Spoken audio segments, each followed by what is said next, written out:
நண்பர்களே, ஏப்ரல்லேருந்து மே போக போக மிக அதிகமாக வெயிலுடைய உஷ்ணம், வெப்ப அலையுடைய உஷ்ணம் இருப்பது போல தேர்தலில் பிரச்சாரத்துடைய வெப்பமும் அதிகரித்து கொண்டே போகிறது. ஹிந்தி ஹார்ட்லேண்ட் நோக்கி தேர்தல் நகர அங்கே மையம் கொள்ள பிரச்சாரத்துடைய உஷ்ணம், அதனது பரபரப்பு கூடிக்கொண்டே போவதை நம்ம பார்க்கின்றோம். பரஸ்பர குற்றச்சாட்டுகளை பிஜேபியும் காங்கிரஸும் மாறி மாறி வைக்க இது எல்லையெல்லாம் மீறுகிறதோ அப்படின்னு விமர்சனங்கள்லாம் எழக்கூடிய அளவுக்கு போகிறது. இந்த நிலையில் ஒரு புதிய பரபரப்பு. உள்துறை அமைச்சர் அமித்ஷா ஒரு குற்றச்சாட்டை வைத்திருக்கிறார். அதாவது இந்தியா கூட்டணி வந்தால் ஒரு ஸ்டெபிலிட்டி இருக்காது நாட்டில், ஆண்டுக்கு ஒரு பிரதமர் வச்சுக்கிறதுக்கு அவங்க திட்டம் போட்டிருக்கிறாங்க. ஆட்சிக்கு வந்தார்னா ஒரு வருஷம் ஸ்டாலின் பிரதமராக இருப்பார், ஒரு வருஷம் பவார் பிரதமராக இருப்பார், மிச்சம் மீதி இருந்ததுன்னா ராகுல் காந்திக்கு கூட கொடுப்பாங்க. நாட்டில் ஸ்திரத்தன்மையே இருக்காது. ஸ்திரத்தன்மை வேண்டுமென்றால் இந்தியா கூட்டணி வரக்கூடாது என்று அமித்ஷா பேச இது ஒரு புதிய பரபரப்பை கிளப்ப, நாங்கள் பிரதமர் வேலையெல்லாம் பார்த்துக்கிறோம், மீண்டும் பிரதமராக மோடி உறுதியாக வரமாட்டார் என்று இந்தியா கூட்டணி தலைவர்கள் பதில் சொல்ல கேள்வி எழுந்திருக்கிறது. ஆண்டுக்கு ஒரு பிரதமர், அமித்ஷாவுடைய பேச்சுடைய பின்னணி என்ன? இந்த குற்றச்சாட்டு அர்த்தம் உள்ளது தான். நிகழ்ச்சியில் நம்முடைய இணையக்கூடிய விருந்தினர்களை வரவேற்போம். அரங்கத்தில் திரு டிடிஎஸ் ரவிச்சந்திரன், திராவிட முன்னேற்ற கழகத்தின் சார்பாக திரு மதிவாணன், டாக்டர் ஆசீர்வாதமாச்சாரி பாஜகவின் சார்பாக, காங்கிரஸ் கட்சியுடைய ஃபயர் பிராண்ட் திரு திருச்சி வேலுசாமி. அனைவருக்கும் அன்பு வணக்கம். திரு திருச்சி வேலுசாமி, ஆண்டுக்கு ஒரு பிரதமராமே, அதாவது ஒரு பிரதமராக இருக்கிறவர் எவ்வளவு நாள் ஆள்கிறார் என்பதல்ல, எப்படி ஆள்கிறார் தான் முக்கியம். ஒரு மனிதன் வாழ்கிற போது எத்தனை ஆண்டுகள் வாழ்ந்தான் என்பதல்ல, எப்படி வாழ்ந்தான் என்பது முக்கியம். உங்களுக்கு உதாரணத்துக்கு சொல்லலாம், உலகமே மாவீரன் போற்றப்பட்ட அலெக்சாண்டர் என்ன 50 வருஷம் கூட வாழ்ந்தவர், 35 வயசுல இறந்து போயிடுறாரு. ஏன் உலகத்தையே தன்னுடைய அற்புதமான பேச்சால் ஈர்த்த நம்ம ஊரை சேர்ந்த நம்ம விவேகானந்தர், அவர் என்ன 30 வயசு கூட வாழலையே. நம்ம ஊரை சேர்ந்த பட்டுக்கோட்டை கல்யாண சுந்தரம் எடுத்துங்க, அவர் எழுதின பாடல்களை மறக்க முடியுமா? தானா எல்லாம் மாறும் என்பது பழைய பொய்யடாங்க அந்த வார்த்தை இன்னமும் அப்படியே நெஞ்சில் நிழலாடுது. அவர் 29 வயசுலேயே செத்து போறார். அதே போல உங்களுக்கு புரியறதுக்காக சொல்றேன், நீங்க அப்ப பிறந்திருக்க மாட்டீங்க. நாடோடி மன்னன் ஒரு படம் வந்துச்சு, விவேகானந்தர் அந்த படத்துல வசனம் வந்து கண்ணதாசன் தான். இணையம் அப்படிதான் சொல்லுது. யாருங்க? விவேகானந்தர் 39 வயது வாழ்ந்தார் இணையம் சொல்லுது.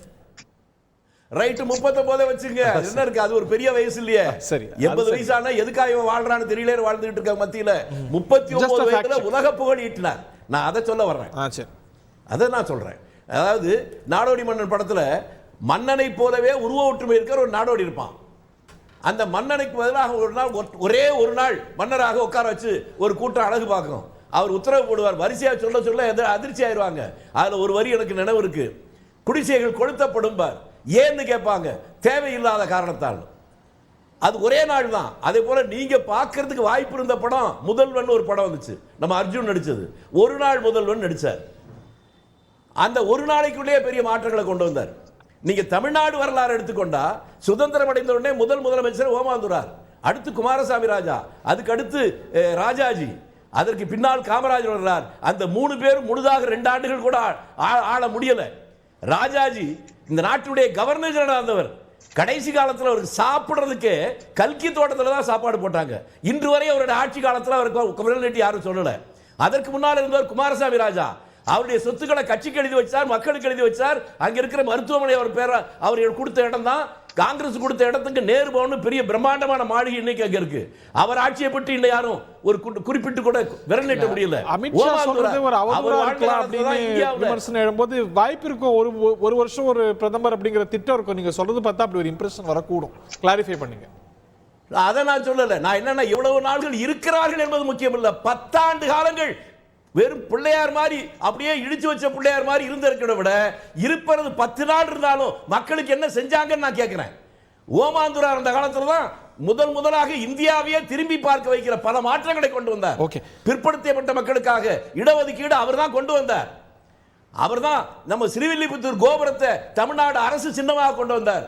உடனே மத்தியில் இருந்த பிரதமர் நேரு, இது ஒரு மத சின்னம் அல்லவான்னு. இல்ல, இது இந்து மத கோயிலாக இருக்கலாம், ஆனா தமிழ்நாட்டை தவிர வேற எங்கேயுமே இந்த கட்டிட வடிவமைப்பு கிடையாது, இந்த தமிழ்நாட்டுடைய கலாச்சாரம் அப்படின்னு சொல்லி இன்று வரை தமிழக அரசுடைய சின்னமாக இருக்கு. இப்படி அவர்கள் ஆண்டார்கள் என்பதை விட அது இப்ப மத்தியில் எடுத்துங்க, 12-13 பிரதமர் வந்திருக்கிறாங்க. தமிழ்நாட்டில் இப்ப சமீபத்தில் தமிழ்நாடு முதலமைச்சர் யாருக்கு ஒரு சிலை வச்சாரு? விபி சிங்க்கு. அவர் என்ன 5 வருஷம் கூட முழுசா இல்லையே. அவர் சமூக நீதியுடைய காவலன் அவருக்காக வச்சிருக்காங்க. அதே போல இந்தியாவில் ஒரே ஒரு முறை தான் பிரதமர் வந்தார் ராஜீவ் காந்தி. அவர் கொண்டு வந்தா பஞ்சாயத்து ராஜ். அந்த அடிப்படையில் தான் அதிகார குவியலை நோக்கி போகாமல் அதிகார பரவல் வந்தது. ஆகவே எத்தனை நாட்கள் எவ்வளவு நாட்கள் இருக்கிறார்கள் என்பதில் இவர்கள் என்ன சொல்லணும்? 10 ஆண்டு காலங்கள் நாங்கள் ஆட்சியில் இருந்தோம், இன்னென்ன சாதனைகளை செய்தோம் என்று சொல்வதற்கு மேலாக இது பிதற்றல். அப்படியே வைத்துக் கொண்டால் கூட இந்த நாட்டில் வெறும் 13 நாள் மட்டும் ஒரு ஆட்சி இருந்து கவிழ்ந்தது உங்களுடைய வாஜ்பாய் தலைவர் இருந்த ஆட்சியோடைய காங்கிரஸ் ஆட்சி இல்ல. அதனால இவர்கள் ஆட்சியால் இருக்கிறவர்கள் 10 ஆண்டுகளுக்கு பின்னால் இவர்கள் தேர்தல்ல இந்த நாட்டு மக்களுக்கு இன்னென்ன சாதனைகளை செய்தோம் என்று சொல்லி வாக்கு கேட்பதற்கு பதிலாக மக்களை திசை திருப்புகிற கோயம்பல் பிரச்சாரம் தான் இவருடைய பிரச்சாரம். கொஞ்சம் கூட மாற்றம் இல்ல. தமிழ்நாட்டில் இன்னொரு விட்டுறக்கூடாது. அண்ணா அவர்கள் திராவிட இயக்கத்தில் இருந்த அண்ணா அவர்கள் அவர் ஓராண்டு கூட முழுமையாக ஆரோக்கியமாக முதலமைச்சராக இல்லை. ஆனால் அவர் மீது இன்று வரை யாரும் கை நீட்டி சொல்லல. ஆகவே எவ்வளவு நாள் என்பதல்ல, அவர்கள் எப்படி ஆண்டார்கள், எப்படி வாழ்ந்தார்கள், அதுதான் முக்கியம். அந்த வகையில் இவர்கள் எப்படி, அதே அவர்கள் சொல்லட்டும். ரைட். திரு ஆசீர்வாதமாச்சாரி, அது நீங்க இவ்வளவு நாள் அவங்க வரவே மாட்டாங்க, காங்கிரஸே முக்த பாரத் அப்படின்லாம் சொல்லிட்டு இருந்த நிலையில் அவங்க வந்தா என்னெல்லாம் நடக்கும் அப்படின்னு சொல்ல ஆரம்பிச்சிட்டீங்களே, இதுக்கு என்ன காரணம்? எதோட இம்பாக்ட் இது? பிதற்றல்ங்கிறார் திரு திருச்சிவேலுசாமி. Your response. வணக்கம் ஹரிஹரன். அண்ணன் சொன்னாரு. அண்ணன் சொன்னதுல நீங்க ஒரு போர்ஷன் மட்டும்தான், அதாவது திரு அமித்ஷா அவர்கள் பேசியதும் சரி, பிரதமர் நரேந்திர மோடி அவர்கள் பேசுறதும் சரி, ஒரு போர்ஷனை மட்டும்தான் அண்ணன் அதுக்காக ஒரு விளக்கத்தை கொடுத்தார். அதாவது எத்தனை நாட்கள்ன்றது முக்கியம் அல்ல, எப்படி ஆட்சி செய்யறாங்க அப்படின்னு. ஆனா அதனுடைய அடுத்த இன்னொன்னு சொன்னாங்க, 2 பேருமே சொன்னாங்க. திரு அமித்ஷா அவர்களும் சொன்னாங்க, திரு நரேந்திர மோடி அவர்களும் சொன்னாங்க, இவங்க இந்த பதவியை ஒவ்வொரு வருஷத்துக்கு ஏலம் போடுவார்கள் அப்படின்னு. அங்கதான் முக்கியமான பாயிண்ட். இன்னைக்கு நம்ம டிஸ்கஸ் பண்றதோடைய முக்கியமான அந்த கேந்திர பிந்துன்னு சொல்றோம் இல்லைங்களா, ஃபல்க்ரம், அதுதான். அதாவது ஒரு வருஷத்துக்கு அவங்க யாருக்கு ஏலம் போட போறாங்க? சரத் பவாருக்கு ஏலம் போட போறாங்க. இன்னொரு வருஷத்துக்கு இவங்க மம்தா பானர்ஜிக்கு, 3வது திரு மு.க. ஸ்டாலின் அவர்களுக்கு, அப்புறமேட்டு இடம் இருந்துச்சுன்னா திரு ராகுல் காந்தியை அவங்க உட்கார வைக்கலாம். சொல்றீங்களே, எப்படி கண்டுபிடிச்சிய? இல்ல அவங்க சொன்னது அவங்க சொன்னதை நான் உங்களுக்கு அண்ணா ஒரு நிமிஷம். இது அதாவது அவங்க சொன்னதை நான் சொன்னேன். ஏன் சொல்றேன் அப்படின்னா, நான் பட்டியலை பார்த்தேன்.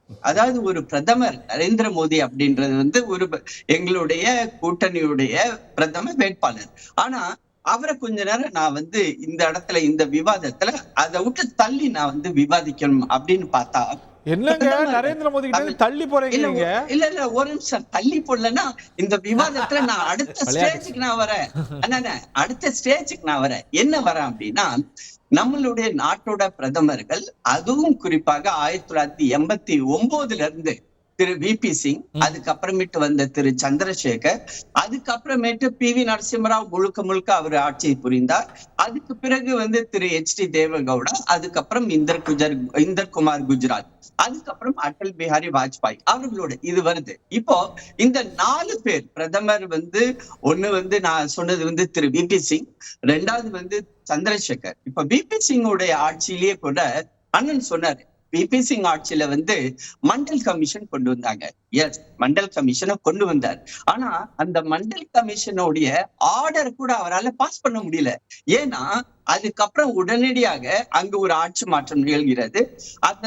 அதன் காரணமாக சந்திரசேகர் வந்துடுறார். அது எப்ப அந்த இன்னைக்கு ஓபிசி இன்னைக்கு 27% ரிசர்வேஷன், அதை பத்தி நம்ம பேசுறோம் இல்லைங்களா, குறிப்பாக தமிழ்நாட்டுல இருந்து வந்த IAS, IPS, IRS இந்த அதிகாரிகளுக்கு எல்லாருக்கும் டெல்லியிலும் மத்திய அரசிலும் உட்கார்ந்துருக்காங்க இல்லைங்களா, அதுக்கு அந்த வழிகொண்ட அந்த விபி சிங்குடைய அந்த ஆர்டரை எப்ப இம்ப்ளிமெண்ட் பண்ண முடிஞ்சிச்சுன்னா, ஒரு ஸ்திரமான ஒரு காங்கிரஸ் ஆட்சி வரும்போதுதான் அதை அவங்களால அதுக்குரிய ஆர்டரை திரு சீதாராம் கேசரி வெல்ஃபேர் மினிஸ்டரா இருக்கும்போது கொண்டு வர முடிஞ்சு. அடுத்ததாக நீங்க பாத்தீங்கன்னா சந்திரசேகருடைய ஆட்சி. சந்திரசேகருடைய ஆட்சியில எதுவுமே அவரால் பண்ண முடியல. ஏன்னா அவருக்கு முழுக்க முழுக்க பயத்தோட இருந்தாரு. எந்த சமயத்துல காங்கிரஸ் அண்ணன் வேலுச்சாமி அவர்கள் சேர்ந்திருக்கிற அந்த காங்கிரஸ் அது எப்ப தன்னுடைய ஆதரவை வாபஸ் வாங்கிருமோ அந்த ஒரு பயத்திலேயே அவர் ஆட்சி செஞ்சிட்டு இருந்தார். ஏன்னா அவருக்கு அப்பப்ப எந்தெந்த சமயத்துல எல்லாம் அதுவும் அவருடைய அந்த சகாக்கள் எந்தெந்த சமயத்துல என்னென்ன பிரச்சனைகள் கொடுத்தாங்க அப்படின்றத அவரு தக்க வச்சுக்கணும், அதையும் மீறி தக்க வச்சுக்கணும்ன்ற அந்த பயத்திலேயே அவர் ஆட்சி செஞ்சார். ஆக மொத்தம் இந்த இரண்டு, அதுக்கப்புறமேட்டு நாம வரிசையா வந்தா தேவகவுடா ஆட்சியில எதுவுமே நடக்கல. சொல்றீங்களா? இல்ல தேவகவுடாவோட ஆட்சியோட சமயத்துல அவரால் எதுவுமே பண்ண முடியல. ஏன்னா அவருக்கும் ஏகப்பட்ட பிரச்சனைகள் இருந்துச்சு. அதே மாதிரி அடுத்தது ஐக்கிய குஜராத் ஜெயின் கமிஷனுடைய ரிப்போர்ட் வச்சு காங்கிரஸ் கட்சி அவரை வாபஸ் வாங்கிருச்சு அவருடைய ஆதரவை.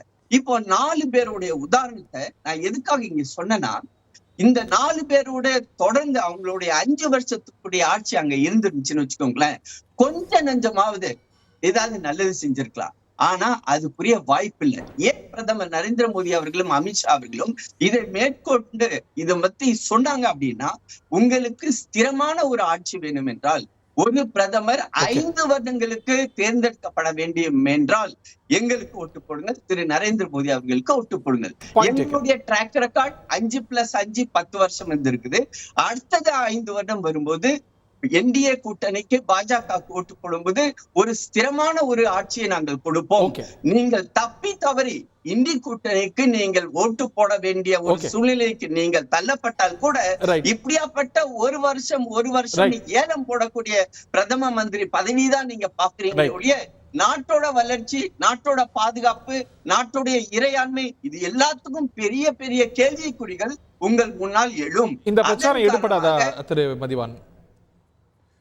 ஸ்டெபிலிட்டி அப்படின்னா இந்த 10 ஆண்டுகள் இருந்திருக்கு.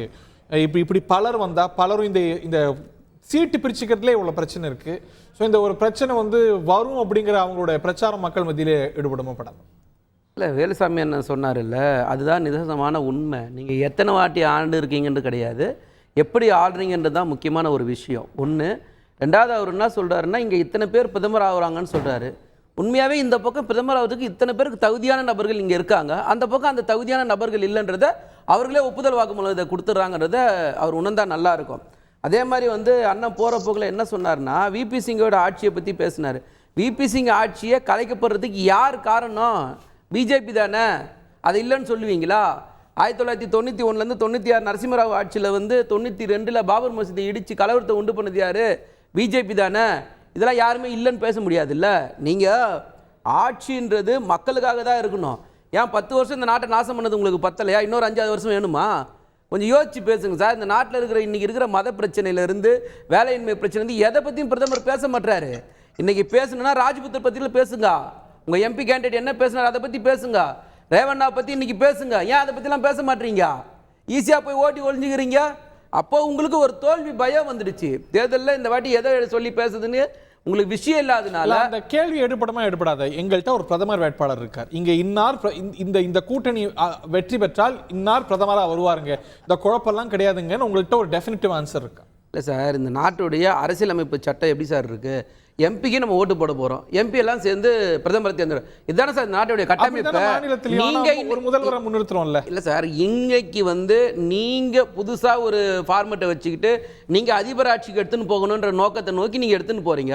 அதே மாதிரி நாங்க ஏன் எடுத்துன்னு போகணும்?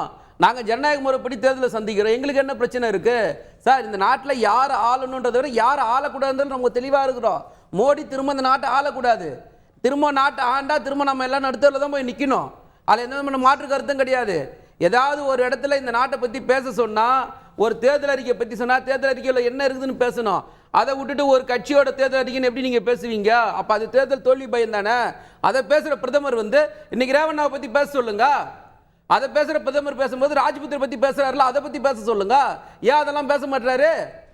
அப்போ எங்களோட என்ன கேள்வினா, இன்னைக்கு அவருக்கு ஒரு விஷயமா சொல்லி 400 தானே சார் சொன்னார். இப்போ எங்கே சார் 400 சொல்கிறாரு? இன்னைக்கு அவரே சொல்றது இல்ல. அவருக்கு அது முடிவு கட்டிட்டார், நம்ம 400 வரமாட்டோம், ஆட்சிக்கு வரமாட்டோம் சொன்ன மாதிரியே ஒன்றும் புரியல. ஒரு தடவை சொன்னா 100 தடவை சொன்ன மாதிரியே ஒன்றும். மோடி நிறைய ரஜினிகாந்த் படம் பார்த்தாருன்னு சொல்ல வரீங்களா? அதனால நீங்க படத்தை பார்த்துட்டு டைலாக் பேசினாலும் சரி, படம் பார்க்காம யாராவது எழுதி கொடுத்த வசனத்தை பேசினாலும் சரி, அது பிரச்சனை இல்லை. ஆனா பிரச்சனை என்னன்னா, உங்களோட தோல்வி பயத்தை திசை திருப்பறதுக்காக நீங்க தெளிவா இந்த மாதிரி பேச ஆரம்பிச்சிட்டீங்க. நாங்க தெளிவா சொல்றோம் சார், மோடி திரும்ப நாட்டை ஆளக்கூடாது. அதுக்கு எங்க கிட்ட பல மேடைகளில் சொல்லியிருக்கோம். இந்த மன்மோகன் சிங் ஆட்சியில தான் வேலை உறுதி திட்டம் நாங்கள் எடுத்துன்னு வந்தோம். இந்த மன்மோகன் சிங் ஆட்சியில தான் தகவல் அறிவு உரிமை சட்டம் எடுத்துன்னு வந்தோம். இந்த மன்மோகன் சிங் ஆட்சியில தான் கட்டாய கல்வி சட்டம் எடுத்துன்னு வந்தோம், உணவு பாதுகாப்பு திட்டத்துன்னு வந்தோம். இப்படி எல்லா சட்டமும் நாங்கள் 10 வருஷத்துல எடுத்துன்னு வந்திருக்கோம். நாங்கள் என்ன கேட்குறோன்னா, மோடி ஐயா ஆட்சி வந்ததுக்கப்புறம் என்ன செஞ்சாருன்னு அவர் சொல்லவே மாட்டார். தயவு செஞ்சு திரும்ப திரும்ப இந்து முஸ்லீம் இப்படியே பேசினா என்ன சார் அர்த்தம்? சார் 2024 உட்காந்துருக்கோம் சார். இன்றைக்கும் நீங்கள் இதையே பிளவுவாத அரசியல் பண்ணால் என்ன சார் அர்த்தம்? வளர்ச்சியை நோக்கி ஒரு தேர்தல் எடுத்துன்னு போங்க சார். நீங்கள் தேர்தல் அறிக்கை, எங்கள் தேர்தல் அறிக்கை இருக்குல்ல, எங்கள் தேர்தல் அறிக்கையை பற்றி முழுசாக பேசுங்க. அதுதான் கார்கே அப்பாயின்மெண்ட் கேட்குறாருல்ல, கொடுங்க, கொடுத்து 2 பேரும் விவாதம் பண்ணுங்க பார்ப்போம். எலெக்ஷன்ல பிஸியா இருக்கும்போது கார்கே பார்ப்பாங்களா? அதே எப்படி டிவிக்கு மட்டும் அப்பாயின்மெண்ட் கொடுத்து அதுக்கு மட்டும் 2 மணி நேரம் 4 மணி நேரம் இன்டர்வியூ கொடுக்க முடியுது? கோயிலுக்கு போனா முன்னாடி 4 கேமரா, பின்னாடி 4 கேமரா, தலைக்கு மேல 4 கேமரா வச்சுக்கின்னு கோயிலுக்கு போக முடியுது? இல்ல நான் தெரியாம கேட்கறேன், யாராவது கோயிலுக்கு போனா எப்படி போவாங்க? அவனே கோயிலுக்கு போறதே சிவனே தான் கோயிலுக்கு போவாங்க. அந்த கோயிலுக்கு போகும்போதும் முன்னாடி கேமரா, பின்னாடி கேமரா, தலைக்கு மேல கேமரா போனா என்ன அர்த்தம்? தகவல் யுகங்க எது எது கோயிலுக்கு போறதா? எந்தெந்த கோயிலெல்லாம் நீங்க விதிமுறை மீறி கோயிலுக்குள்ள கேமரா எடுத்துன்னு போயிருக்கீங்கன்னு பேசலாமா? ஸோ அதனால தயவு செய்து நீங்க சாமி ஒரு மூலையில் இருக்கட்டும் சார், வேணாம்லாம் சொல்லலை நாங்க. அதை வச்சு அரசியல் பண்ணாதீங்க சார். நிகழ்காலத்துக்கு வாங்க, சேவையை சொல்லுங்க, சாதனையை சொல்லுங்க, வளர்ச்சி திட்டங்களை சொல்லுங்க. அதை சொல்லி ஓட்டு கேளுங்க. அதை சொல்லி ஓட்டு கேட்க முடியாம என்ன பண்றீங்கன்னா, தப்பா உளறுறது, அபத்தமா பேசுறது, வார்த்தைகளை கவனமா இருப்போம். தப்பா உளறுறது, அபத்தமா பேசுறது, இது ரெண்டுமே தப்பான வார்த்தை இல்ல. திரு ஆசீர்வாதமாச்சாரி ப்ளீஸ் ரெஸ்பாண்ட். வேற ஒண்ணு இல்ல, இவரு கார்கே அப்பாயின்மெண்ட் கொடுத்த உடனே பிரதமர் அதை அப்பாயின்மெண்ட் கேட்ட உடனே கொடுத்துடணும்ன்ற எந்த ஒரு கட்டாயம் எல்லாம் ஒண்ணும் கிடையாது. கார்கே அப்பாயின்மெண்ட் தலைவர் சார் ஒரு சின்ன ஒரே சார் அவர் பாராளுமன்றத்துல அவர் எப்ப பிரைம் மினிஸ்டர் இருக்காரோ அந்த சமயத்துல அவரு நேரடியாவே போய் அவரை பார்க்கலாம் சார். அதுக்கு அப்பாயின்மெண்ட் பார்க்க வேண்டிய அவசியம் எல்லாம் ஒண்ணு இல்லை. ஆனா அதே சமயம் இவர் எதுக்காக அரசியல் வாக்கணுன்றதுக்காக ஒரு பிரச்சனை வந்திருக்குது. இந்த இஸ்லாமியர்களுக்கு இடஒதுக்கீடு கொடுப்போம் அப்படின்னு மதம் சார்ந்த ஒரு இடஒதுக்கீட்டை பத்தி காங்கிரஸ் கட்சி பேசியிருக்கிறார்கள். அதை பற்றி எங்களுடைய தலைவர்கள் பேசும்போது அதை திரித்து அந்த வீடியோலே அந்த போர்ஷனை கட் பண்ணிட்டு எங்களுக்கு எதிராக அதை திருப்பி விடுற இந்த காங்கிரஸ் கட்சியுடைய தலைவர்கள் அப்பாயின்மெண்ட் கேட்டா கொடுத்துருவாங்களா? இந்த கட்சி தலைவர்கள் எல்லாம் ஜெயிலுக்கு போறாங்க. டெல்லி போலீஸ் இவங்களுக்கு எதிராக கேஸ் போட்டிருக்குது.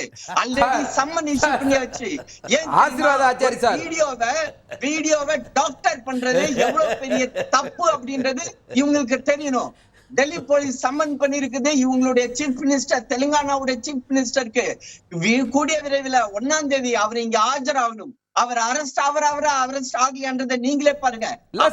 அவங்க கேட்க இடி இன்கம் டாக்ஸ் சிபிஐ வச்சு தந்தி டிவி வழியாவும் பகிரங்கமா மிரட்டீங்க பாத்தீங்களா? இதுக்காகவே பிஜேபி வரக்கூடாதுன்றது மக்கள் முடிவு பண்ணுவாங்க சார். இது எல்லாம் தயவு செய்து ஏது பேசுறாங்கன்றது தெரியாம அவங்க பேசினதை வெட்டி ஒட்டி நீங்க சோசியல் மீடியால பரப்புனீங்கன்னா சும்மா உட்கார்ந்துருக்கணுமா? நீங்க எங்கேயுமே சார் இல்ல சார், நீங்க ஆசீர்வாதமாச்சாரி ஒரே நிமிஷம் நான் கேக்குறேன், அதை கேட்டுட்டு தயவு செஞ்சு பதில் சொல்லுங்களேன். என்னோட ஒரே ஒரு கேள்விதான், பிஜேபி காரங்க யாருமே எந்த இடத்துலயுமே மதவாதத்தை பத்தி நீங்க பேசவே இல்லையா? பிரக்யான் தாக்கூர் என்ன பேசினாரு? யோகி ஆதித்யநாத் என்ன பேசினாரு? ரமேஷ் பித்தூரி என்ன பேசினாரு? சார் தயவு செஞ்சு அமித்ஷா பேசுறது, மோடி பேசுறது எல்லாமே இன்னைக்கு வெளிப்படையா இருக்கு சார். யோகி ஆதித்யநாத் தேர்தலையே 20க்கு 80 யாருமே இல்ல பார்க்க முடியாது. தயவு செய்து நீங்க பேசாதீங்க. இந்த நாட்டை மதத்தால பிளவுபடுத்துறது நீங்க தான். பிரச்சாரத்தை மக்கள் ஏத்துக்கல, அதனால தான் இப்ப பிரச்சனை. கர்நாடகால தேர்தல் நடந்திருக்குது 14 சீட்டுக்கு. அந்த 14 சீட்டுக்கு 14 சீட்டு நாங்க வாங்க போறோம். அப்புறம் எதுக்கு சார் நேத்து அவசரமா 3454 கோடி கொடுத்தீங்க? அதனால ஒரு பயத்தில் கர்நாடகா கேக்கும்போது வரச்சிட்டு வாரி நிதி கொடுக்காத நீங்க நேத்து எதுக்கு அவசரமா கொடுத்தீங்க தெரியுமா? 14 தொகுதியில நீங்க தோக்க போறீங்க. இரண்டாவது கட்ட 14 தொகுதியாவது நீங்க சிரிக்காதீங்க. உண்மை இதுதான். காங்கிரஸ் கட்சியினர் ஏன் அந்த வீடியோவை வெட்டி ஒட்டினார்கள்? ஏன் அதை எவ்வளவு கேள்வி கேக்குறாங்க? கேள்விக்கு பதில் சொல்ல மாட்டீங்களா சார்? அடிச்சா நீங்க கேக்குறதுக்கு நான் பதில் சொல்லணும், நான் கேட்டதுக்கு நீங்க பதில் சொல்லுங்க. சார் தெளிவா சொல்லிட்டேன் நானு. முதல் சுற்றிலே சொல்லிட்டேன். எங்களுடைய பிரதமர் எல்லா கூட்டத்திலையும் அவர் பேசுறார், எங்களுடைய சாதனையை விளக்கி பேசிட்டு இருக்காரு. அந்த கூட்டத்துல 30 நிமிஷம் 40 நிமிஷம் பேசுறதுல நீங்க ஒரு போர்ஷனை மட்டும் எடுத்துக்கிட்டு அதை பத்தி மட்டும் போய் காங்கிரஸ் மேல கேளுங்க சார். 40 நிமிஷம் 50 நிமிஷம். திருச்சிவேல்சாமி சார் பதில் சொல்லுங்க சார், பிறகு நான் ரவிச்சந்திரன் சார்ட்ட வரேன். வெட்டி ஒட்டி ஏன் இப்படி பண்றீங்க? நண்பர் ஆசீர்வாத ஆச்சாரி கொஞ்சம் நிதானமா பேசினா நல்லா இருக்கும். ஏன்னு கேட்டா அவர் சந்திரசேகர் பயத்தோடு இருந்தார், அச்சத்தோடு இருந்தார். சந்திரசேகரோட முழுமையா நான் பழகிருக்கேன். அச்சம்ங்கிற வார்த்தை கொஞ்சம் கூட அவர்கிட்ட கிடையாது. அவர் பதவியை தூக்கி போட்டு போனார்னு நீங்க முதல்ல புரிஞ்சுக்கணும். 2 பேர் அந்த மாதிரி போனவங்க மத்தியில் பிரதமராக இருந்தவங்க, ஒரு மொராய் தேசாய், இன்னொரு சந்திரசேகர் ஆட்சியில கொஞ்ச நாள் இருந்திருக்கலாம். ஒரே ஒரு சாதனையை சொல்லட்டுமா உங்களுக்கு சார்? நம்ம 10,000 ரூபாய் போட்டு 2024க்கு வந்துருவோம் சார். நம்ம நிறைய ஹிஸ்டரி லெசன் எடுத்துக்கிட்டோம். வெல்டிங் மெஷின் வாங்கினா கூட அதுக்கு வந்து சப்சிடி அரசாங்கம் கொடுத்துச்சு. ஆனா 2 லட்சம் 3 லட்சம் 4 லட்சம் போட்டு டிராக்டர் வாங்கினா அதுக்கு சப்சிடி இல்லைன்னு இருந்தது. சந்திரசேகர் ஆட்சிக்கு வந்த உடனே முதல் அறிவிப்பு விவசாயிகள் பயன்படுத்துகின்ற டிராக்டருக்கு சப்சிடி கொடுத்தது. அவர் போய் அச்சத்தோடு இருக்கிறார். உங்க மாதிரி அவர் உடனே அவர் துணிச்சலா பேசுறாரு. ஆச்சாரி சார், திருவேல்சாமி சார், நம்ம 24 வந்துறோம் ப்ளீஸ். உங்களுடைய அறியாமை அது அவரை பற்றி தான் பேசுறீங்க. உங்களை பத்தி மட்டும் பேசுங்க. உங்களுக்கு மோடியை விட்டா நாதி கிடையாது. வேற சொல்றதுக்கு வழி இல்ல. எங்கிட்ட நூற்றுக்கணக்கான பேர் இந்த நாட்டுடைய பிரதமர் தகுதியானவங்க இருக்காங்க. உங்ககிட்ட இல்லைன்னா நாங்க என்ன பண்ண முடியும்? ஏன்னா சந்திரசேகர் நம்ம கரண்ட் இஷ்யூஸ் கொண்டுறோமே பார்த்தார்.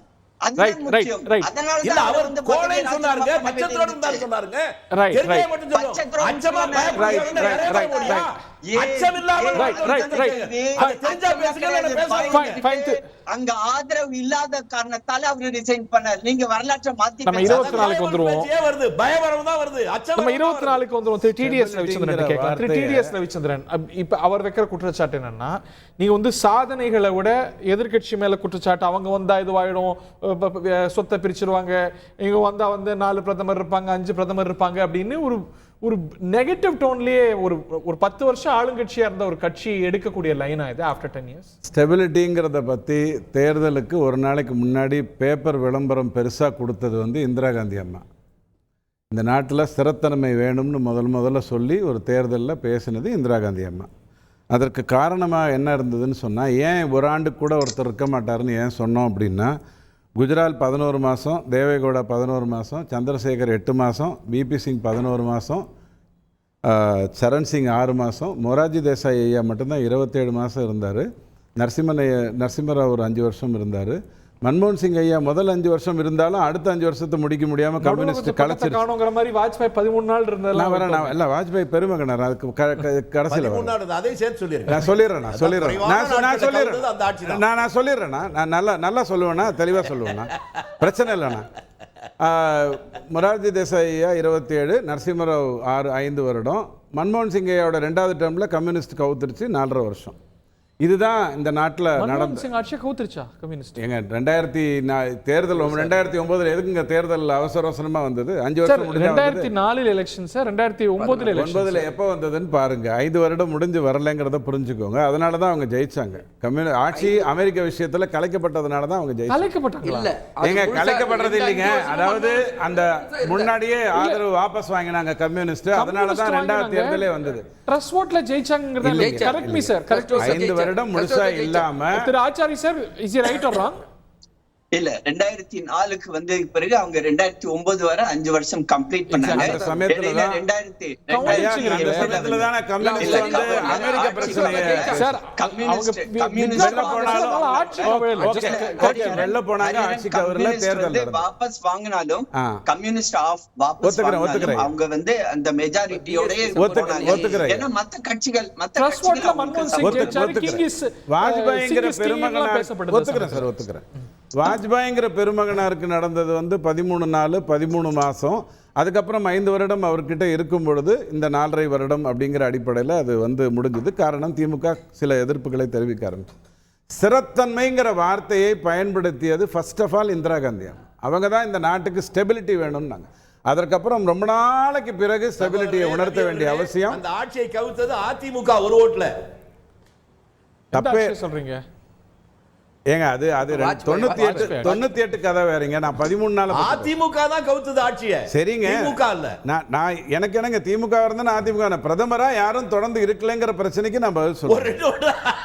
அதுக்கு அடுத்த பிரச்சனை இங்க பேசிக்கிட்டு இருக்கும்போது என்ன சாதனை பண்ணிட்டீங்க அதை சொல்லி ஓட்டு கேளுங்க அப்படிங்கிறது வருதுன்னா அவர் தொடர்ந்து சொல்லிக்கிட்டு இருக்கோம். டிரான்ஸ்ஜெண்டர் ஆக்ட் கொண்டு வந்தோம், 2.7 லட்சம் 2.8 லட்சம் கிலோமீட்டர் ரோடு போட்டோம், 7 ஐஐடி கொண்டு வந்தோம், 7 ஐஐஎம் கொண்டு வந்தோம், 2வது லார்ஜஸ்ட் ஸ்டீல் ப்ரொடியூசிங் கண்ட்ரியாக இந்த நாட்டை மாற்றினோம். இப்படி தொடர்ந்து ஒரு கிட்டத்தட்ட ஒரு 115 அனுமன் இது தவிர அதை விட தாண்டி சொல்ல முடியுங்கிற அளவுக்கு வரிசையாக சொல்ல முடியும். இன்ஃப்ளேஷனை லோயஸ்ட்டில் கொண்டு வந்து முடிச்சிருக்கோம், 390 யூனிவர்சிட்டி கொண்டு வந்திருக்கோம். இப்படி எல்லாத்தையும் தொடர்ந்து பேச முடியும்.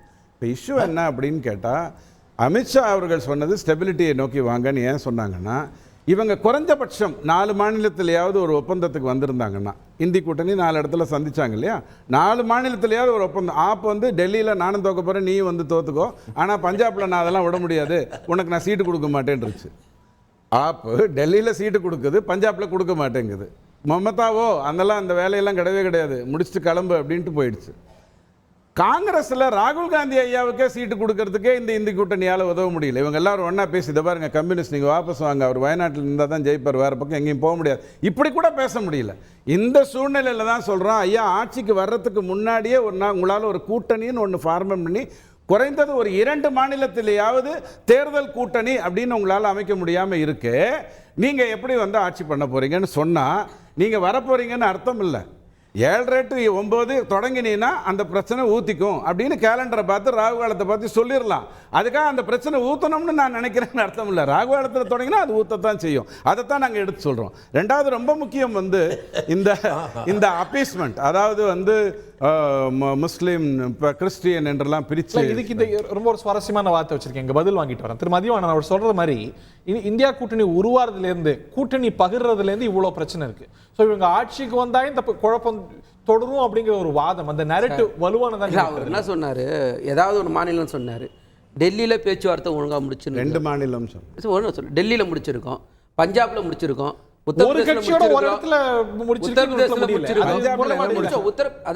பஞ்சாப்ல என்ன முடிச்சீங்க? ஆம் ஆத்மியோட கூட்டணி பேச்சுவார்த்தை முடிச்சிருக்காங்க, தொகுதி உடன்பாடு நடத்திருக்காங்க. தயவு செய்து அதே மாதிரி உத்தரப்பிரதேஷ்லயும் பேச்சுவார்த்தை முடிச்சு கரெக்டான தொகுதி உடன்பாடு தான் நடந்திருக்கு. இதனால் 4 சொல்லிட்டேன், அண்ணன் 2 கேட்டார், நான் 4 சொல்லிட்டேன். அதே மாதிரி வந்து இது வந்து சார் நாடுன்னு வரும்போது எல்லாரும் சாக்ரிஃபைஸ் பண்ண தயாராகாங்க, பிஜேபியை தவிர.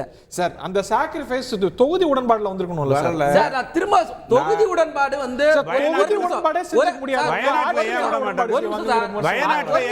543 தொகுதியில ஒரு தொகுதியை பத்தி நீங்க சிந்திக்கிறீங்க, நாங்க ஒட்டுமொத்த இந்தியா பத்தி சிந்திக்கிறோம் சார். திரும்ப சொல்றேன் சார், கருத்து வேறுபாடுகள் இருந்தாதான் குடும்பம், கருத்து வேறுபாடுகள் இருந்தாதான் குடும்பம். குடும்பத்தை காப்பாத்தணும்னா குடும்ப தலைவர் சரியான பாதையில எடுத்துன்னு போவோம். நாங்க தெளிவா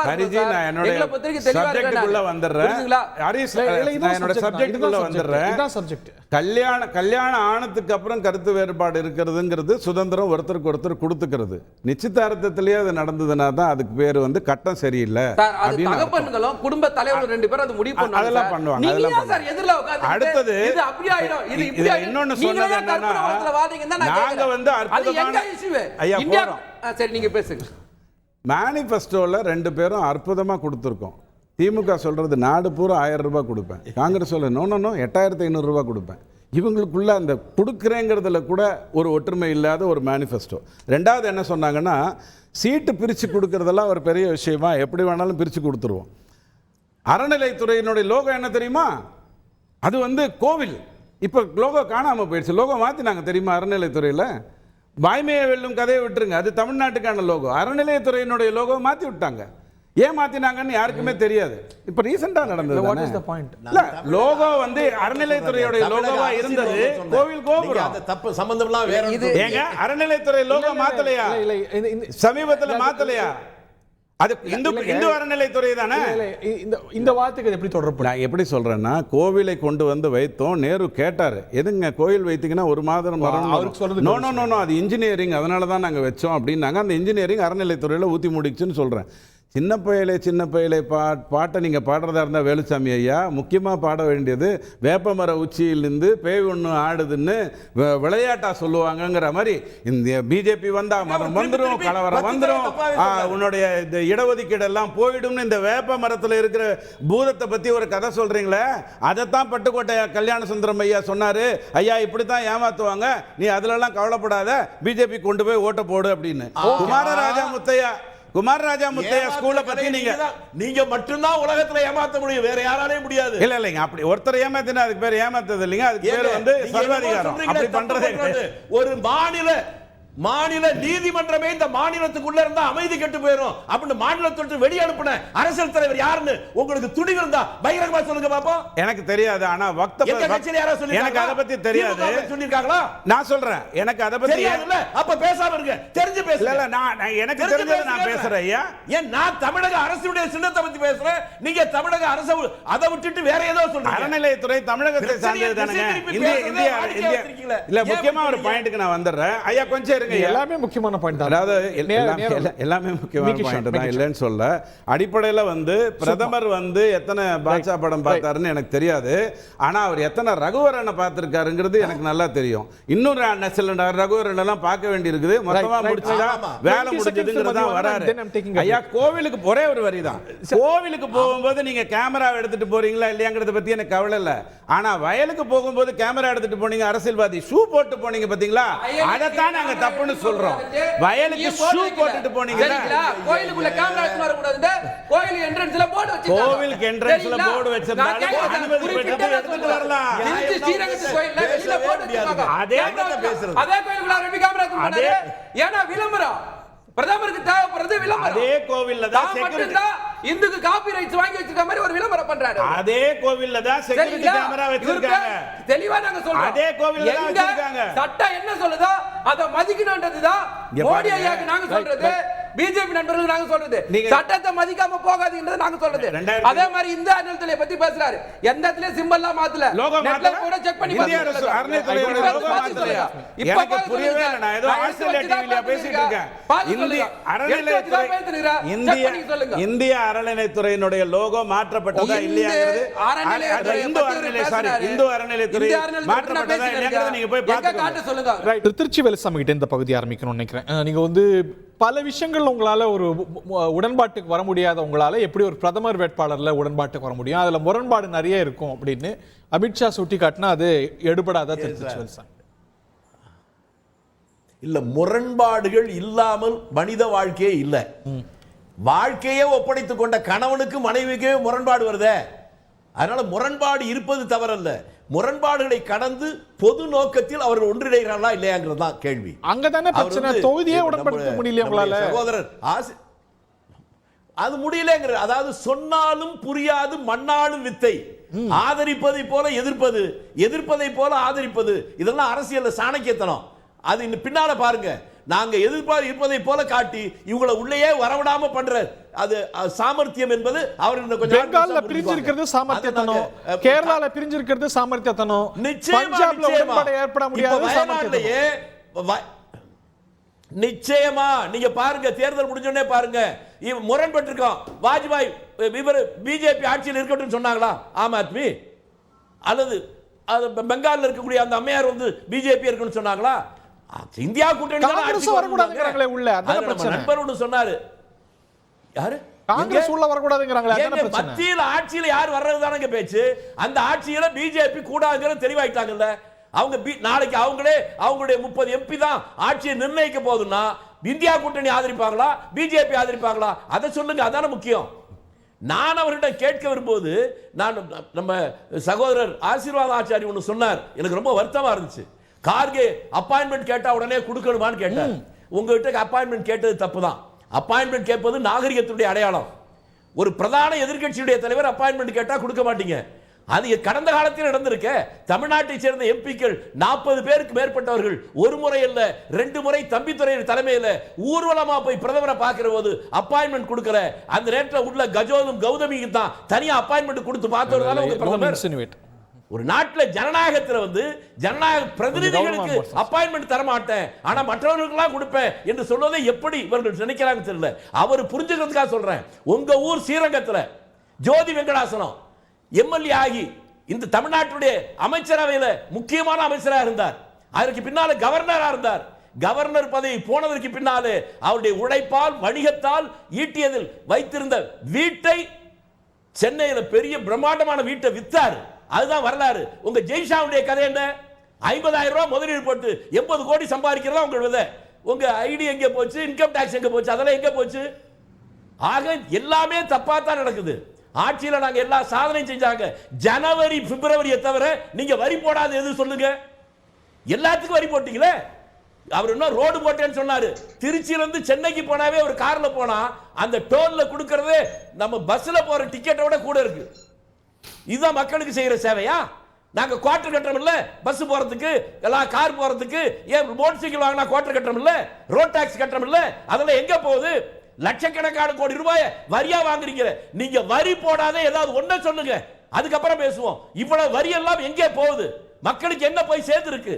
மக்களுக்கு என்ன? ரோடு போடுவது என்பது அரசாங்கத்தினுடைய கடமையில் ஒன்று. அது வந்து மக்களுக்கு செய்யற சேவை அல்ல. அதுக்கே நீங்க டாக்ஸ் தான் போட்டுட்டீங்க. நீங்க போடாத ஜிஎஸ்டி போட அரிசிக்கு போட்டீங்க. நாளைக்கு தான் உப்பு சத்தியாகிரகம் நடந்த நாள். வேதாரண்யத்துக்கு போறேன். வெறும் உப்புக்கு ஓட்டு வரி போட்டாங்கிறதுக்காக வெள்ளைக்காரன் எடுத்து அவ்வளவு பெரிய போராட்டம். நீங்க வரி போடாத வரி என்ன? அரிசிக்கு போட்டீங்க, பருப்புக்கு போட்டீங்க, சர்க்கரைக்கு போட்டீங்க, டீத்தூளுக்கு போட்டீங்க, பேஸ்டுக்கு போட்டீங்க, பிரஷ்க்கு போட்டீங்க, பிளேடுக்கு போட்டிருக்கீங்க. அத்தனைக்கு வரி போட்டு கொஞ்சமும் கூச்சமே இல்லாமல் நாங்கள் சிறந்த ஆட்சியை தருகிறோம் என்று சொல்வது, இதை பார்க்கிற மக்கள் தான் பார்த்து இருக்கிறார்கள். அவர்கள் தெளிவான முடிவை எடுத்து விட்டார்கள். அதுதான் உங்களுடைய பேச்சில் பதட்டத்தினுடைய வெளிப்பாடு. பதட்டம் தெரியுதுங்கிறார். இல்ல, ஆக்சுவலி அண்ணனுக்கு வந்து ஒண்ணு நான் எக்ஸ்பிளைன் பண்ணணும். ஒரு அப்பாயின்மெண்ட் கேட்டது ஓகே, அவருக்கு வந்து கேட்கறதுக்கு உரிமை இருக்குது. ஆனா எதுக்காக அப்பாயின்மெண்ட் கேட்கிறோன்றது வந்து மிக முக்கியமான ஒரு விஷயம். நீங்க வந்து இதை ஒரு அரசியல் ஆக்கணும். தேர்தல் நடக்குது, அந்த சமயத்துல நான் அப்பாயின்மெண்ட் கேட்டேன், அப்பாயின்மெண்ட் கொடுக்கல அப்படின்ற ஒரு இதை வந்து செய்தியை நீங்க சொல்லணும். அப்படின்றதுக்காக அதை ஒரு அரசியல் ஆக்கணுன்றதுக்காக நீங்க வந்து ஒரு கேட்டீங்கன்னா அதுக்கு வந்து கொடுக்க வேண்டிய அவசியம் இல்லை. ஆனா ஒரு நிமிஷம் நான் முடிச்சுக்கோங்க. நான் தயவு செய்து ஒரு நிமிஷம் நான் முடிச்சுக்கிறேன். நீங்க வந்து பேசும்போது நான் அமைதியா கேட்டுக்கிட்டு இருந்தேன். அடுத்தது வந்து இங்க இல்ல, நான் ரெண்டு சொன்னா ஒண்ணு மட்டும் சொன்னா உண்மை வராதே. ரெண்டையும் சேர்த்து சொல்லுங்க. அண்ணே சொல்றேன், நான் எங்கேயும் போகல, நான் இங்கதான் இருக்கேன், உங்க கூட தான் இருக்கேன். நான் கண்டிப்பா பதில் சொல்றேன். முதல் கோணல் நீங்க எப்படி போக முடியும்? சீரகத்து வந்தானா பயமுறுத்தாதீங்கண்ணே, நான் வாரம் வந்துட்டு தான் இருக்கேன். நான் அங்க நம்ம ஒரு ஊருக்காரங்க பாசத்துல சொன்னா பயமுறுத்துறீங்க. முதல் கோணல் முற்றும் கோணல். ஏன்னா இவங்களால வந்து ஒரு கூட்டணியே அமைக்க முடியாத ஒரு சமயத்துல போன வருஷம் செப்டம்பர் அக்டோபர்ல ஆரம்பிச்ச இந்த இந்திய கூட்டணி நெல்லிக்காய் மூட்டை மாதிரி ஆரம்பத்திலேயே, அதாவது தேர்தலுக்கு முன்னாடியே பிரிஞ்சு போனதுக்காக அதுதான் முதல் கோணல். இப்ப வந்து இது முற்றும் கோணலாக போகுது. ஏன்னா அடுத்தது வந்து சப்போஸ் இது நடக்க போறது இல்ல, ஒரு விஷுவல் திங்கிங்கா கூட இவங்க நினைச்சுக்கிட்டா கூட இப்படியாப்பட்ட ஒரு கூட்டணியால ஒரு பிரதமரை தேர்ந்தெடுக்க முடியுமா முடியாதா, அததான் வந்து நம்ம சொன்னோம். அடுத்ததாக வந்து திமுகவுடைய நண்பர் வந்து திரும்பி சொன்னாரு, கோயிலுக்குள்ளார போகும்போது பிரதமர் வந்து கேமராவை எடுத்துட்டு போனாரு அப்படின்னு. அவருக்கு வந்து ஒண்ணு சொல்றேன், ப்ளூ புக்னு ஒண்ணு இருக்குது. அதாவது எஸ்பிஜி எப்பொழுதெல்லாம் பிரைம் மினிஸ்டர் ப்ரொடெக்ட் பண்றாங்களோ அப்பொழுதெல்லாம் அந்த ப்ளூ புக்ல என்னென்ன சொல்லி இருக்குதோ அதை தான் அவங்க வந்து இம்ப்ளிமெண்ட் பண்ணுவாங்க. அதன்படி பிரதமர் எங்க போனாலும், அது வந்து கோயிலா இருந்தாலும் சரி, மசூதியா இருந்தாலும் சரி, தேவாலயமாக இருந்தாலும் சரி, எந்த பொது நிகழ்ச்சியா இருந்தாலும் சரி, அந்த இடத்துல கண்டிப்பாக கேமரா இருந்தே ஆகும். இது திருச்சி வேலுச்சாமி அண்ணனுக்கு தெரியும். நம்ம வந்து 1991 ராஜீவ்காந்தி அவர்களை வந்து இழந்தோம். அப்ப வந்து ஒரே ஒரு போட்டோ, யாரோ ஒருத்தர் எடுத்து டெவலப் பண்ண போட்டோ மூலமாக இதுல யாரெல்லாம் அதுல வந்து இன்வால்வ் ஆனாங்க அப்படின்றது வந்து நம்ம எல்லாருமே பார்த்தோம். இந்த உலகமே பார்த்துச்சு. ஆகவே அவர் கோயிலுக்குள்ளார போகும்போது கேமராவோட போறாரு, கேமரா கூட இல்லாம போறாரு, இது வந்து ஒரு விதண்டாவாதம். அடுத்ததாக வந்து ஒரு முக்கியமான ஒரு விஷயம் என்ன அப்படின்னா, ஒரு தொடர்ச்சியாக ஒரு 5 ஆண்டுகள் ஒரு பிரதமர் இருக்கும் பொழுது நாட்டுடைய சேஃப்டி அண்ட் செக்யூரிட்டியை பத்தி ஒரே ஒரு தகவல். 1996 திரு PV நரசிம்மராவோட பதவி முடியுது. அடுத்ததாக அவர் சொல்றாரு இல்லைங்களா, இந்த 13 நாள், அந்த 13 நாள் அப்ப திரு வாஜ்பாய் அவர்கள் பதவியேற்றும் போது PV நரசிம்மராவை அவர் சென்று சந்திக்கிறார். அப்ப அவர் ஒரு நோட் அவர்தான் கொடுக்கிறார். திரு அடல் பிஹாரி வாஜ்பாய் அவர்களுக்கு வாழ்த்துக்கள். இந்த நோட்ல என்ன இருக்குதுன்னா, நம்மளுடைய நாட்டை பாதுகாக்கக்கூடிய அணு ஆயுதத்தை டெஸ்ட் பண்றதுக்குரிய எல்லா ப்ரொசீஜரையும் நாங்க ரெடி பண்ணிட்டோம். அன்பார்ச்சுனேட்லி எலெக்ஷன் வந்துருச்சு, என்னால அதை பண்ண முடியல, தயவு செய்து அதை நீங்க பண்ணுங்க அப்படின்னு சொல்லி கொடுத்தார். ஆனா அதை பண்ண முடியல. ஏன்னா 13 நாள்ல அந்த ஆட்சி கவுந்துருச்சு. அவரு ரிசைன் பண்ணிட்டாரு. ஏன்னா யாருமே சப்போர்ட் பண்ணல. அதுக்கப்புறம் தேவகவுடா வந்தாரு, அதுக்கப்புறமேட்டு ஐக்கிய குஜராத் வந்தாரு. ஆனா எப்ப திரு அடல் பிஹாரி வாஜ்பாய் பதவியேற்றாரோ அந்த 13வது மாசம் அந்த டென்யூர்லயே அவரால கண்டிப்பாக அதை நான் செய்து காட்டுவேன் அப்படின்னு 11 மே 1998 போக்ரான்ல அந்த அணு ஆயுத ஆராய்ச்சி, அந்த அணு ஆயுதத்தை நாம செஞ்சு காட்டணும். அதன் பிறகுதான் உலகமே இந்தியாவை பார்த்து ஒரு பயந்து நடங்கக்கூடிய ஒரு சூழலை நாம் உருவாக்கணும். ஆக இதுல பாதுகாப்பு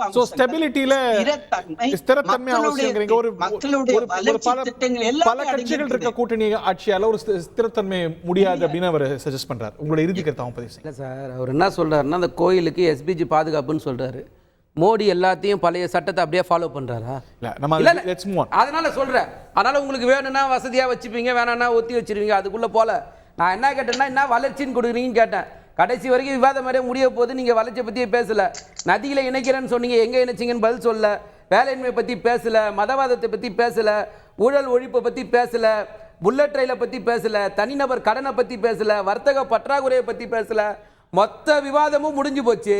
எதை பத்தியுமே பேசாம அப்படியே மோடிய மாதிரி நீங்களும் நகர்ந்து போயிட்டீங்க.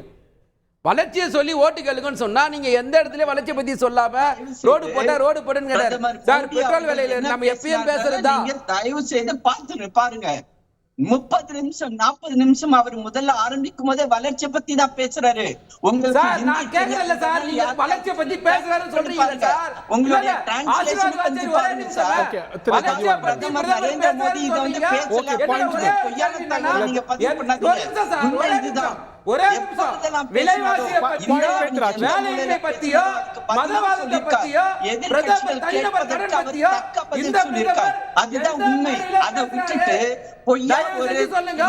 நீங்க டாக்ஸ் வரி போட்டதுக்கு அப்புறம் எத்தனை லட்சம் கோடி வசூல் பண்ணீங்க? ஏன் இன்னைக்கு வரி பகிர்வு பத்தி பேச தயாரா இல்ல? இதான் கேள்வி. நீங்க இதுக்கு எதுக்குமே பதில் சொல்றது இல்ல. தொடர்ந்து பேசிட்டு இருக்கோம், எல்லா விவாதத்திலும் பேசிருக்கோம். சேர்ந்து விலைவாசி உயர்வு பத்தி பேசுங்க. நீங்க வரும்போது ரூபாயோட மதிப்பு அத பத்தி பேசுங்க. சொல்லுங்க. இத பத்தி இன்னொரு தடவை விவாதம் எங்க ரூபாயோட மதிப்பு பத்தி பேசுங்க சார். பிரதமர் ஏன் பேச மாட்டாரு? இன்னைக்கு தலைப்பை பத்தி நம்ம பேசுவோம். தலைப்பை பத்தி சார் தெளிவா சார். நீங்க எங்களுக்கு சார் தெளிவா ஒரே லைன்ல சொல்லுங்க சார். எங்களுக்கு 10 பிரதமர்கள் இருக்காங்க சார். எங்களுக்கு பிரச்சனை இல்ல. ஏன் தெரியுமா? எல்லாரும் தலைவர்கள் தான். எங்களுக்கு ஒரு நோக்கம் இருக்கு. மோடி வரக்கூடாதுன்ற நோக்கம் இருக்கு. உங்களுக்கு மோடியை விட்டா வேற ஆள் இல்லைன்னா நீங்க சொல்லுங்க. ஸோ யார் வரக்கூடாதுங்கிறது தான் முக்கியங்கிறார். இல்லை, நெகட்டிவாக நம்ம எப்போதுமே பார்க்குறதில்ல, பாசிட்டிவாகவே இல்லை. 77 அப்படி தானே பார்த்தோம். இல்லையே, நான் இப்படி சொல்லிடுறேன். அதாவது நீங்கள் இதை செய்தீர்களா அதை செய்தீர்களா அப்படிங்கிற கேள்வி கேட்குறதா இருந்தால், ரெரா ஆக்ட் கொண்டு வந்தது இந்த 10 வருடங்களுக்குள்ளே தான். ரெரா ஆக்டினுடைய மகத்துவம் தெரியணும்னா வீடு வாங்கியிருக்கிற ஒரு மிடில் கிளாஸ்கிட்டையும் போய் கேட்டிங்கன்னா அவன் சொல்லுவான். ரெண்டாவது ஸ்வநிதியில் மட்டும் 78 லட்சம் பேருக்கு வெண்டார்ஸ்க்கு மட்டும் லோன் கொடுக்கப்பட்டிருக்குங்கிறது இந்த ஆட்சியில் நடந்தது தான். நாம் ஒரு இத்தனை லட்சம் லைட் போட்டோம், இத்தனை லட்சம் கழிப்பறை போட்டோம்னு சொன்னால் 70 ஆண்டு காலம் இந்தியாவை ஆண்டு விட்டு இன்றைக்கி நாங்கள் சொல்கிறோம், ஐயா நீங்கள் போட தவறிட்டா நாங்கள் உட்காந்து போட்டு கொடுத்தோம் அப்படிங்கிறது. ஆனால் நீங்கள் கேட்குற முக்கியமான கேள்வி என்ன அப்படின்னு சொன்னால், எல்லாத்துலேயும் வரி போடுறீங்களே அப்படின்னு கேட்குறீங்க. கனிம வளத்தை ஒழுங்காக கணக்கு காட்டினீங்கன்னு வச்சுக்கோங்க, நான் வரி போட வேண்டிய அவசியமே எனக்கு வராது. மணல் திருட்டை நீங்கள் ஒழுங்காக கணக்கு காட்டினீங்கன்னு வச்சுக்கோங்களேன், தமிழ்நாடு மத்திய அரசுக்கு கடன் கொடுக்கும், அந்த அளவுக்கு அதில் கொண்டு வர முடியும். இது எதுவுமே தெரியாமல் வரியை பற்றி பேசுகிறீங்க. அப்போ ஒரு வாரத்துக்கு எனக்கு பதில் சொல்லுங்கள். இந்த GST வருவதற்கு முன்னாடி வரியாக வந்தது எந்த பொருள் பிலோ ஸ்டாண்டர்டா போகுது. below standard. கனிம வளம் நீங்க சுருட்டுறதுங்கிறது வந்து below standard. இந்த நாட்டை சுருட்டுற விஷயம் எம்ஜிஆர் பாட்டு தெரியாதா? வரி போடுறத பத்தி கேட்டா நீங்க என்ன பேசுறீங்க? கனிம வளத்தை கரெக்ட்டா காட்டுனீங்கன்னா நீங்க ஜெய்சா வளர்ச்சி பத்தி கேட்டல 50000 ரூபாய் பாருங்க. ஜெய்சாலா நீங்க அதிர்காடு கேக்குறேன் சந்து மீட்டிங்ல பேசுங்க. நான் அதை பத்தி விவாதத்துல பேசும்போது கனிம வளத்தை இதுக்கு பதில் சொல்ல முடிஞ்சா சொல்லுங்க, எல்லாரும் சும்மா இருங்க. அதுக்கெல்லாம் அரசியல்வாதி இருக்காங்க, அவங்க போய் பதில் சொல்லிப்பாங்க. நீதிமன்றம் சொல்லுச்சா இல்லையா அத சொல்லுங்க. அப்படியா? அப்ப நீதிமன்றம் ஏப்ரல் 25ஆம் தேதி நீங்க வக்ஃப் போர்டுக்காக போட்ட ஒரு சட்டத்தை புறந்தள்ளிச்சு. 2006ல வக்ஃப் போர்டு வந்து எங்க வேணாலும் போய் எவிக்ட் பண்ணலாம் அப்படின்னு ஒரு சட்டத்தை கொண்டு வந்தீங்க. அப்படி எல்லாம் பண்ண முடியாது அப்படின்னு சொல்லிட்டு பேசிட்டு இருந்தோம். நீங்க போட்ட சட்டத்தை இப்படி குறுக்கிட்டா ஒண்ணுமே பண்ண முடியாது. இல்ல இப்படி குறுக்கிட்டா நான் 5 விஷயம் பேசட்டுமா? நீங்க பண்ண இப்படி பேசினா கேட்க முடியாது. ஏங்க இவர் இப்படியே பேசிட்டு எதுக்கு அர்த்தம் வர்றான்? இல்ல அவர் கேட்ட கேள்விக்கு நான் பதில் சொல்றேங்க. எதுக்கு குறுக்கிட்ட பேசிக்கிட்டே இருக்காரு? 8 மணிக்கு அப்புறம் பேசணுமா? 9 மணிக்கு அப்புறம் பேசணுமா? ஒரு கிலோமீட்டர் ரோடு போற பேசணுமா?